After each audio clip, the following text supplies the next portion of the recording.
ஏண்டி இவ்வளோ லேட்டு? எங்கே போன? பிள்ளைக்கு காலேஜ் ஃபீஸ் கட்டலன்னு வெளியே அனுப்பிச்சு விட்டாங்கடி.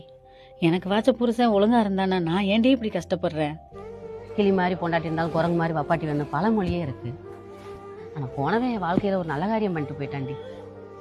ஆட்டோ ஓட்டி பழக்கி விட்டியான். ஏதோ அந்த சன்மீட்டர் ஆட்டோக்காரவங்க கூப்பிட்டு இந்த வேலையை கொடுத்தாங்க. இதுவும் இல்லாட்டினா என் பொழப்பு எப்படி இருக்கும்? என் பிள்ளைலாம் படிக்க வைக்க முடியுமா? மகராசன் அந்த சன்மீட்டர் ஆட்டோக்காரங்க நல்லா இருக்கணும்டி. எம்பிட்டு ஃபீஸ் கட்டணும்? 10,000 ரூபா.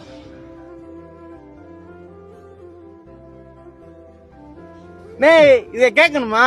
இந்தானே பின்னு தானே இதுல எவ்வளவு இருக்குன்னு தெரியல. மாப்பிள நான் 1000 ரூபாய் சேர்த்து தரேன். எனக்கு அந்த பொண்டாட்டி பிள்ளை இருக்கு. அந்த பிள்ளைய நல்லா படிச்சு பெரிய ஆளா வரட்டும்யா. பொண்ணு பார்க்க புரோக்கருக்கு எவ்வளவு காசு செலவு பண்ணிருக்கேன். எங்க அக்கா மக படிப்புக்கு தானே. இந்தாங்கண்ணே.